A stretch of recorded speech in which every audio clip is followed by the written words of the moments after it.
چیز کی بڑی فضیلت ہے، بڑی عظمت ہے، لیکن اگر آپ اس کو صحیح نہیں سر انجام دیتے پھر اس کا نقصان بھی ہے۔ تو شریعت کے اندر فضائل بھی بیان کیے جاتے ہیں اور وعیدیں بھی بیان کی جاتی ہیں۔ ابن حبان کے اندر ایک روایت اس طرح بھی ہے، ایک تو ہے کہ رمضان کے فضائل بہت زیادہ ہیں، عظمت بہت زیادہ ہے، اس میں رمضان شریف میں نفل کا ثواب فرض کے برابر ہے اور فرض کا ثواب 70 گنا بڑھا دیا گیا۔ ایک تو یہ کہ فضائل بڑے ہیں، اور ایک یہ کہ اگر کسی نے اس سے پورا نفع نہ اٹھایا، رمضان کی برکتوں سے، فضیلتوں سے، سعادتوں سے جو لوگ بہرہواری نہ ہوئے، غافل رہے، ان کے لیے وعید بھی بیان فرمائی۔ یہ تصویر کا جو دوسرا رخ ہوتا ہے یہ بھی بڑا سمجھنے والا ہوتا ہے۔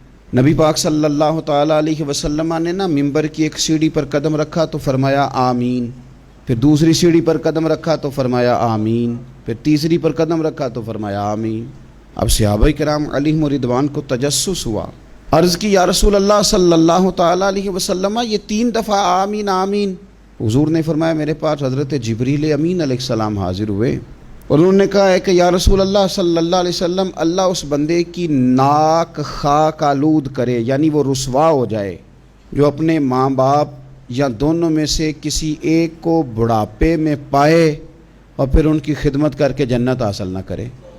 حضور فرماتے میں نے کہا آمین، گویا حضور رحمت للعالمین ہیں، لیکن یہ بات اتنی ناپسندیدہ ہے ماں باپ کی نافرمانی کرنا کہ یہاں حضور نے بھی اظہار ناراضگی فرمایا آمین۔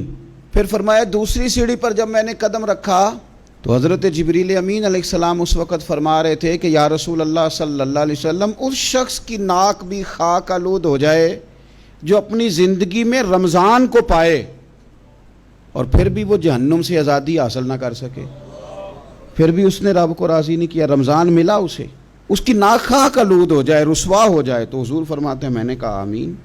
پھر محبوب فرماتے ہیں تیسری سیڑھی پہ قدم رکھا تو حضرت جبریل امین علیہ السلام عرض کرنے لگے یا رسول اللہ صلی اللہ تعالی علیہ وآلہ وصحبہ وبارک وسلم، آقا اس شخص کی ناک بھی خاک آلود ہو جائے جس کے سامنے آپ کا ذکر کیا جائے اور وہ آپ پر درود و سلام نہ پڑے۔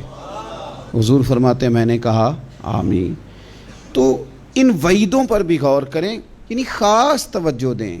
ہر وقت انسان کو ایک طرح کا نہیں رہنا چاہیے یار، انسان دوستوں کی محفل میں اور طرح کا ہوتا ہے اور اپنے بزرگوں کی محفل میں اور طرح کا ہوتا ہے، اس کی کیفیات ہر جگہ ایک جیسی نہیں ہوتی، نہ رہنی چاہیے۔ تو ہماری وہ کیفیات نہیں رمضان میں ہونی چاہیے جو باقی مہینوں میں ہوتی ہیں، ہمیں غیر معمولی اہمیت اس مہینے کو دینی چاہیے، خاص ہماری توجہ ہونی چاہیے۔ اس لیے اس ماہ مقدس کا ایک لمحہ بھی ضائع نہ کریں اور پوری توجہ کے ساتھ اس ماہ مقدس کے اندر آپ اپنے سارے معاملات کو سر انجام دیں۔